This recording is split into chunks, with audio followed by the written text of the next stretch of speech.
Yo, welcome back, Hat Clan fam. Today we're checking out a brand new unboxing video about some batteries that a company sent me. For some of you that have been following the channel for a while, you know that I do a ton of performance and a ton of gigging. Depending on the location of where I go, sometimes I have direct access to plug in my amps, and sometimes I don't, where I have to use batteries. The problem with batteries is sometimes, depending on the quality of the battery, you can have spikes where all of a sudden you're playing in the middle of your gig or your concert, whatever the situation is, and you'll notice that your volume starts to increase by like micro intervals, right? And the problem with that is you don't have a reliable type of system or a reliable type of rechargeable battery or whatever the system that you're using. That can be super frustrating. And over the years, I've been using lots of different rechargeable batteries, some of them better than others. But anyway, today we got a package that was sent to me in the mail, and we're gonna check out what these are all like and give them a playthrough and see what we think about them.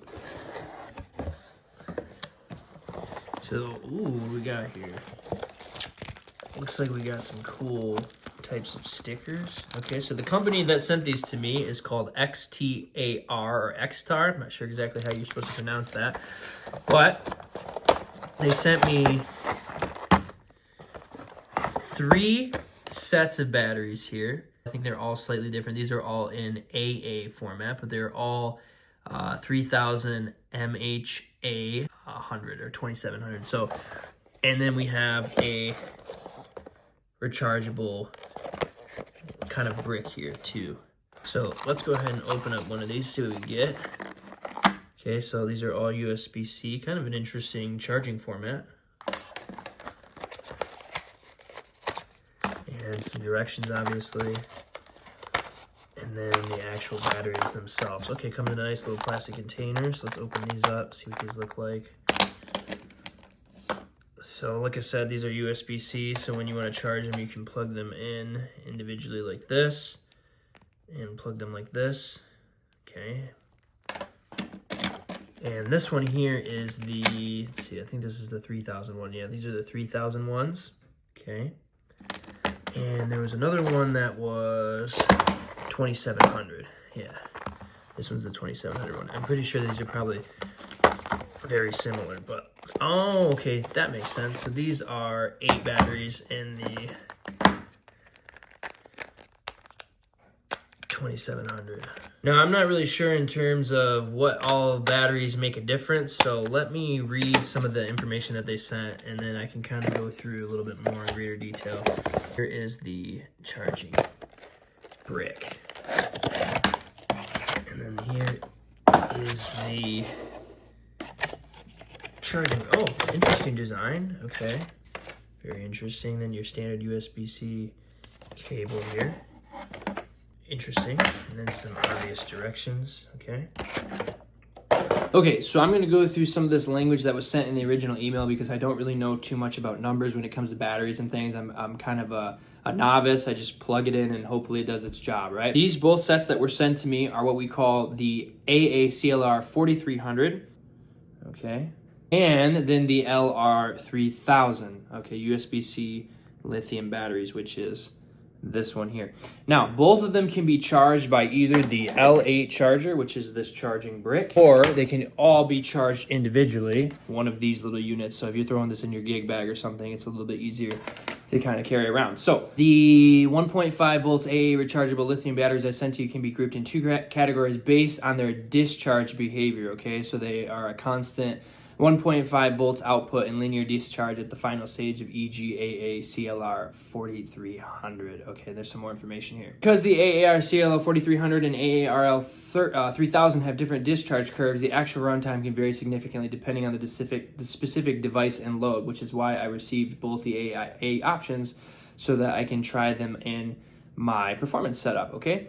Audio enthusiasts tend to prefer the NHMA alkaline batteries, but they're asking me to do a comparison. Now, I believe that the alkaline batteries that I have used before are just like the ones that you buy from, like, you know, the grocery store, Walmart, whatever. And they're the ones that are not rechargeable, right? So they're a one and done. I will tell you that with my normal setup, I can probably get maybe, like, it depends on how heavy I'm pushing the amp. But the majority of the times I can only get maybe like 3 or 4 hours of runtime, so this will be interesting to see if I can do that more. with these ones, especially if you have several of these kind of recharged in your bag, in your gig bag, and you're already ready to go, then you might be able to play a significantly longer amount of time, depending on if you're busking, if you're doing a gig, if that calls for that. Let's see what else it's saying. Okay, so additionally, these 1.5 volts rechargeable lithium batteries internally use a 3.6 volt battery core integrated with an efficient charging and discharging management chip. Okay, so these are like smart batteries.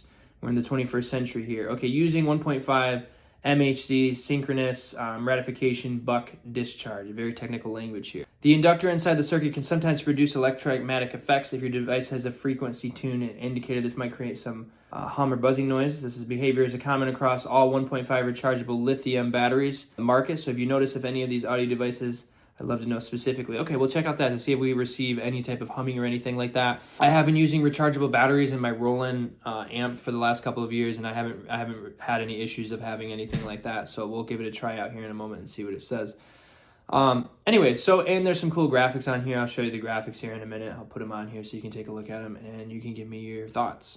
So for the past couple of years, I have been using a Roland AC33. These are, in my humble opinion, the best like little gigging work amp. I love this thing. It's kind of gotten a little bit beat up over the years as I've been using it, but I wish I could have another one of these. I just wanted it in a little bit of a bigger platform. I think there's a bigger model from this, but there's actually two. I think there's actually like 3 little speakers in there. I think you can kind of see it. In the past couple of years, I have been using rechargeable batteries for this because this is a removable battery pack.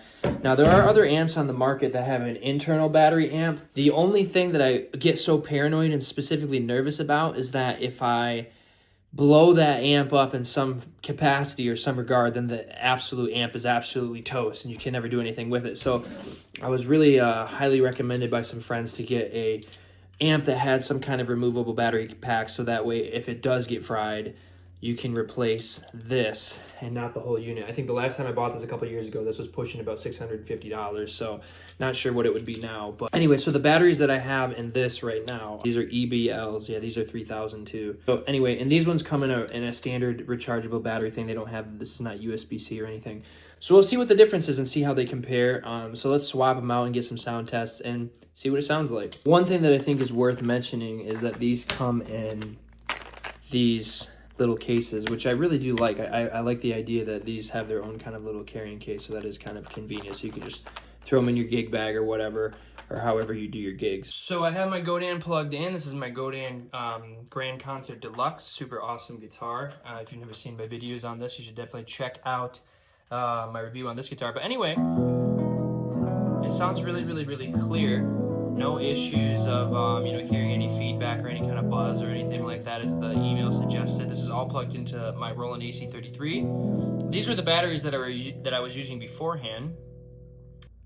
Anyway, these are the batteries that I was using in here. Never had any issues with these. But one thing that's different with these particular batteries, these are the 2700 megawatt hour ones, is the XTARs that I just got in the mail, the package. What's kind of convenient about these is that they come with this, right? So if you want to throw this in your gig bag, opposed to throwing this big charging block, which both are convenient depending on, what your preferences are, it's kind of nice to have that in there. But anyway, so far I don't hear any buzzing which is kind of nice. No issues of any buzzing, delay.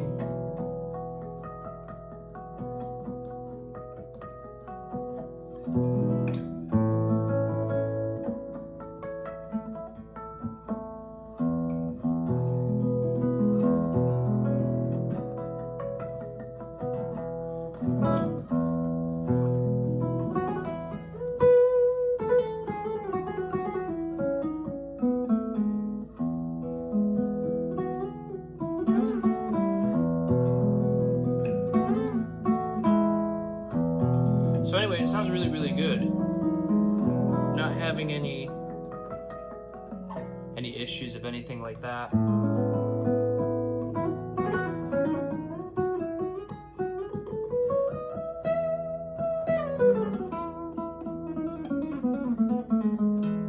Anyway, so let's give some sound samples and see what it sounds like.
Eres el ser que amo sin fin, pasión y hielo, amor mío, razón eterna de vivir.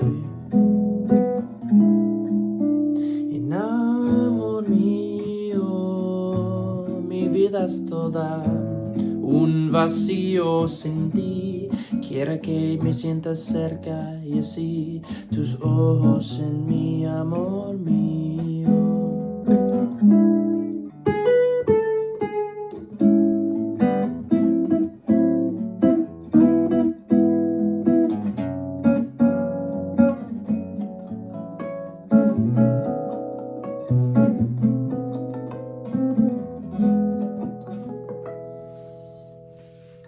So as you can see, folks, these batteries are super nice. Not experiencing any issues with them, no delay, no kind of like patchy sounds or anything or any of that, and it's super useful to use with my Roland. So big shout out to Lily Shy, or Lily She, if I'm saying that incorrectly, from XTAR or XTAR batteries.